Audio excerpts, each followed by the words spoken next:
Orang yang memilih golput pada umumnya berpendapat bahwa anggota parlemen dan pejabat publik itu sudah pasti rusak, pasti korup, tidak mungkin bersih. Rusak ini karena mereka menjadi terlalu bergelimang dan mengabdi pada uang, partai, dan juga oligarki. Jadi kalaupun ada yang masih idealis, maka yang bersangkutan hanya bisa berteriak tanpa hasil. Tetap tidak ada perubahan sistem karena teriakannya. Teriakannya tidak berdampak pada nasib rakyat. Pendapat ini ada dasarnya. Politik hukum kita mengatur tentang sistem recall dan voting dalam parlemen. Recall itu membuat para anggota parlemen akan berpikir berkali-kali jika berani berbeda pendapat dari petunjuk pimpinan fraksinya.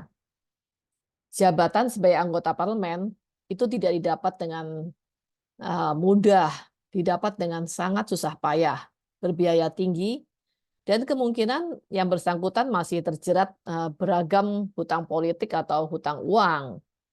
Yang pasti kenyamanan ekonomi dan kekuasaan sangat mungkin telah menjadi comfort zone bagi para anggota parlemen.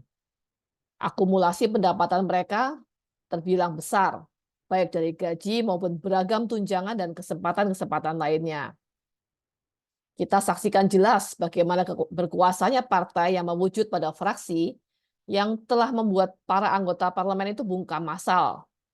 Kekuasaan itu mampu mencegah pembahasan surat presiden tentang usulan pembahasan rencana undang-undang perampasan aset tindak pidana yang isinya meminta DPR memberikan prioritas utama untuk pembahasan RUU tersebut.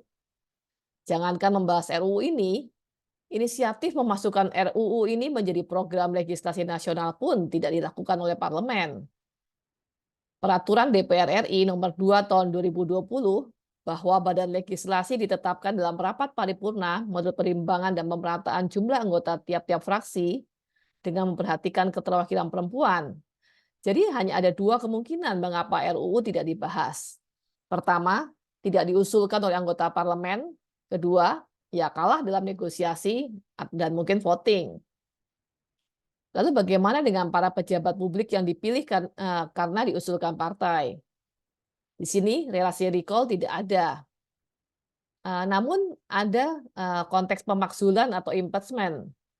Bentuk yang akan dihadapi jika melawan partai pengusulnya akan beragam dan akan ada di banyak lini. Pejabat itu harus berhadapan dengan jaringan partai yang ada di parlemen, konstituen partai, baik dalam tubuh birokrasi maupun di luarnya. Yang terjadi dalam hal ini adalah politik transaksional. Lantas apa yang bisa dilakukan oleh anggota parlemen atau pejabat publik yang berbeda pandangan dan sikap dengan partainya? Yang pasti, track record-nya yang bersih, penguatan modal sosial, ekonomi, politik, lalu mengakar ke konstituen dan jaringan kerja, itu harus ada. Kejelasan perjuangan dan keberpihakan pada kepentingan rakyat akan memberi posisi tawar. Proses tawar-menawar itu akan berjalan sepanjang pertarungan politik berlangsung. Memang belum tentu menang, tetapi perjuangan yang sungguh-sungguh itu pasti ada hasilnya.